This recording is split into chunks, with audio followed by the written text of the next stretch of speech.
주여 내게 도와서 들어주소서.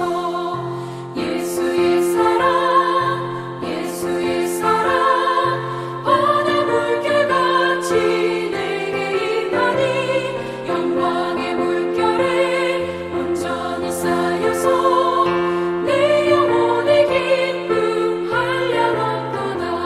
주 내게 약속한 큰 비 내려주시며 은혜의 저물음 건너편에 떠올라 그 귀한 징조가 내게 밝히 보이니 나 힘을 다하여 주께 간구합니다.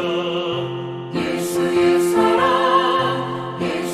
사랑 바다 물결같이 내게 임하니 영광의 물결에 온전히 쌓여서 내 영혼의 기쁨 한량없도다.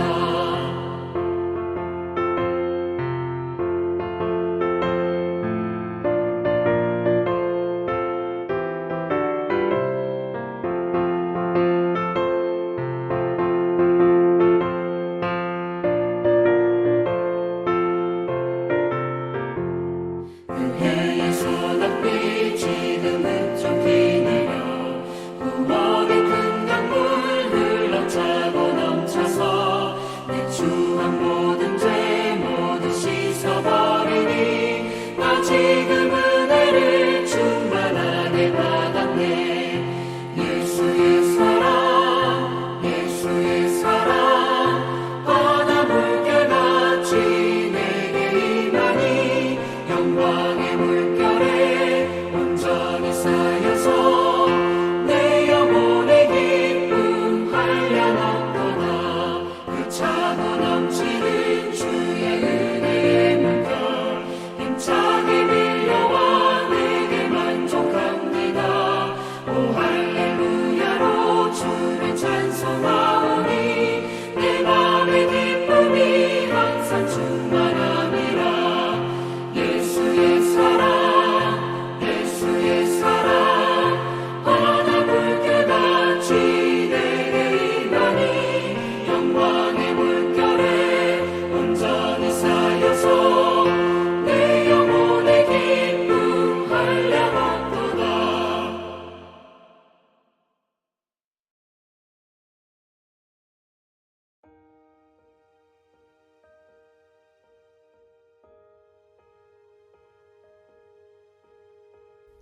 예수께서 거기서 나가사 두로와 시돈 지방으로 들어가시니 가나안 여자 하나가 그 지경에서 나와서 소리질러 이르되 주 다윗의 자손이여 나를 불쌍히 여기소서.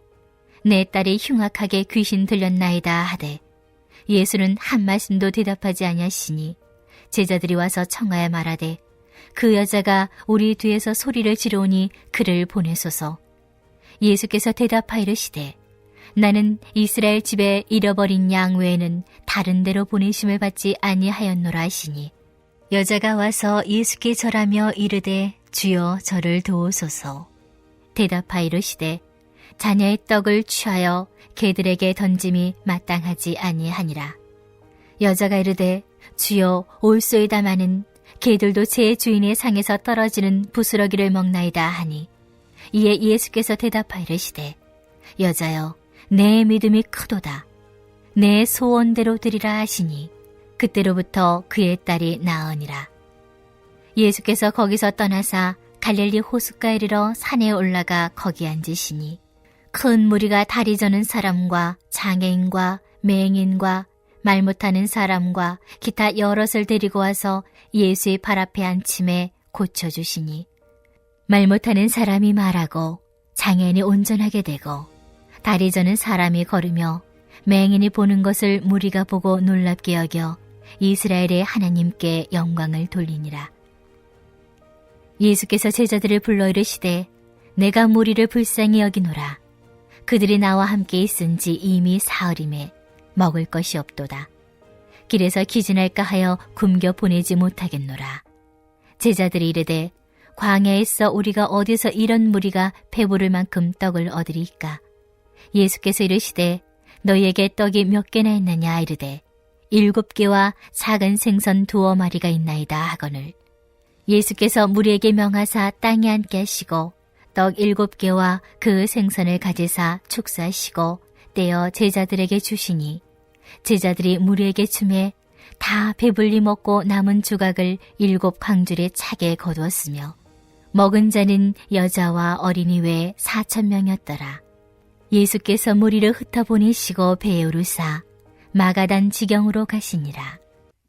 복음서에는 자녀를 구하기 위해 예수님께 간구하는 부모들이 여럿 나옵니다.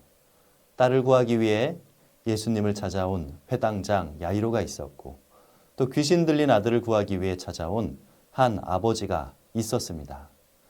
그리고 오늘 본문에는 귀신 들린 딸을 구해달라고 한 가나안 여인이 예수님을 찾아왔습니다.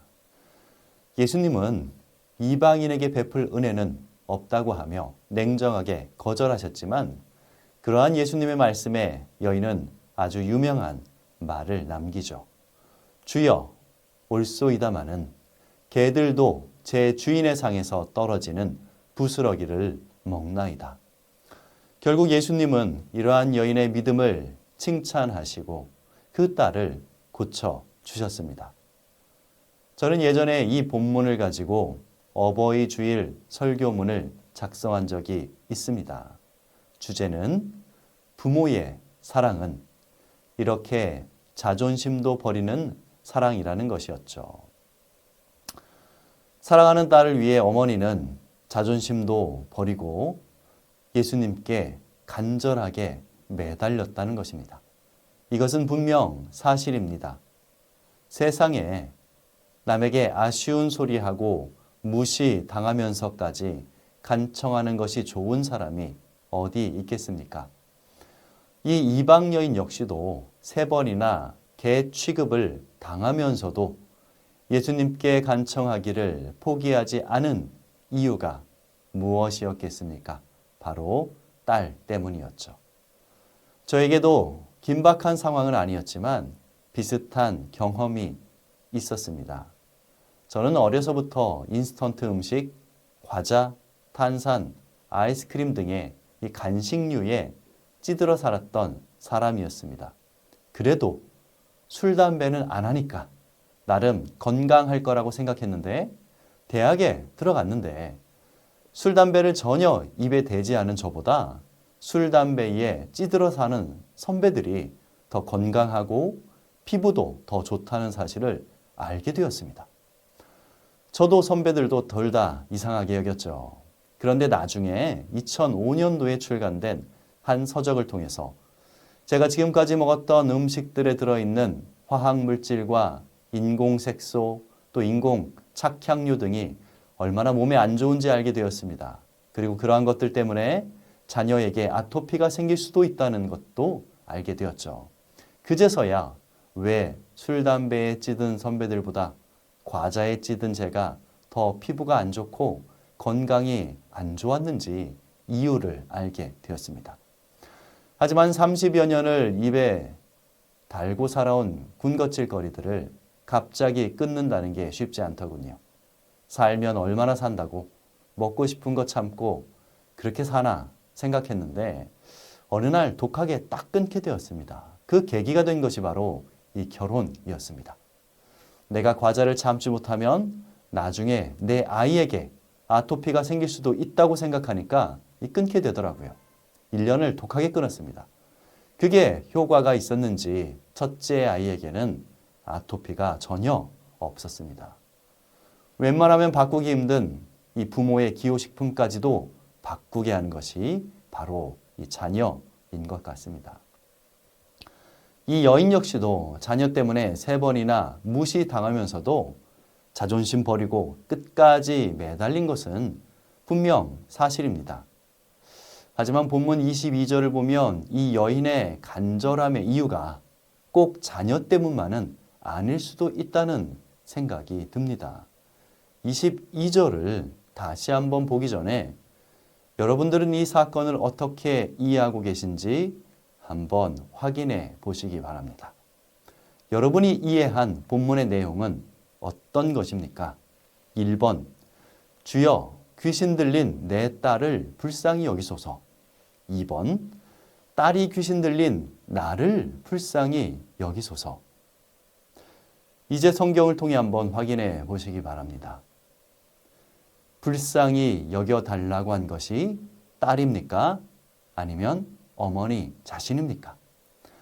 분명히 여인은 자기를 불쌍히 여겨달라고 말하고 있습니다.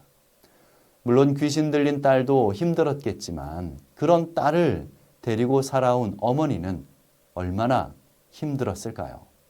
이 어머니는 표현하기를 자기 딸이 흉악하게 귀신 들렸다고 했는데 그 흉악함을 누가 당하고 있었을까요? 분명 이 어머니였을 겁니다. 옛말에 오랜 병에 효자 없다는 말이 있습니다. 처음에는 귀신 들린 딸이 불쌍해서 이 마음이 안쓰럽고 힘들었겠지만 나중에는 그 뒷감당에 어머니가 지쳤을 겁니다. 그러던 차에 귀신을 잘 쫓아내기로 유명한 예수라는 분이 자기 동네에 나타나자 그동안 쌓였던 스트레스와 또 이번 기회를 놓치면 절대로 안 된다는 필사적인 간절함이 합쳐져서 터져나온 말이 내 딸을 불쌍히 여기소서가 아니라 나를 불쌍히 여기소서. 예수님 나 좀 살려주세요. 내 딸이 흉악한 귀신 들려서 내가 죽겠습니다. 였던 겁니다. 저는 이 고백이 너무 솔직하고 현실적이고 인간적으로 느껴졌습니다. 게다가 이 여인의 믿음은 단순히 예수님의 능력에 대한 믿음이 아니라 저분에게는 내가 솔직하게 말해도 될 거야 라는 예수님의 존재에 대한 인격에 대한 믿음이었죠. 그래서 이 여인을 향한 믿음이 크다라는 예수님의 칭찬에는 너는 이방인인데 어떻게 내가 그런 사람이라고 믿고 있느냐? 내 믿음이 참으로 크구나 라는 의미가 담겨 있습니다. 다른 사람들과 믿음의 깊이가 달랐던 이 여인은 칭찬도 특별하게 받았습니다. 예수님께서 믿음을 칭찬하셨던 많은 다른 경우에 그들은 예수님이 반드시 고쳐주실 거라고 믿었고 그 믿음이 컸기 때문에 예수님은 내 믿음이 크도다 내 믿음대로 되리라 라고 말씀하셨습니다. 그러나 이 여인의 경우에는 반드시 고쳐주실 거라는 믿음을 넘어서 이분이라면 내 진심을 솔직하게 털어놓아도 될 거야 라는 믿음이었죠. 예수님의 어떠한 능력에 대한 믿음이 아니라 예수라는 존재, 예수라는 한 인격에 대한 믿음이었기 때문에 예수님은 내 믿음대로 되리라 라고 하지 않으시고 특별히 이 여인에게는 내 소원대로 되리라 라고 말씀하셨습니다. 믿음대로 될 거라는 말씀과 소원대로 될 거라는 말씀, 둘 중 어떤 말씀이 더 큰 선물이고 더 큰 은혜일까요? 물론 둘 다 큰 은혜지만 어떤 것이 더 큰 믿음을 가진 자가 받게 될 은혜라고 생각하십니까? 예수님의 능력에 대한 믿음이 있는 자가 황금알을 소유한 자라면 예수님이라는 존재에 대한 믿음이 있는 자는 황금알을 낳는 거위를 소유한 자라고 볼 수 있습니다. 사랑하는 성도님들, 축복하기는 예수님께서 이 여인의 믿음을 왜 특별하게 보셨는지 잘 이해가 되셨기를 바랍니다. 그래서 예수님이 가지신 어떤 특정한 능력에 대한 기대와 믿음을 넘어서 예수님이 어떠한 분인지 존재 그 자체를 믿는 믿음, 예수님이 얼마나 우리에게 의지할 만한 분이시고 또 믿을 만한 분이신지를 믿는 더 큰 믿음의 소유자가 되시기를 주님의 이름으로 축복드립니다. 아멘.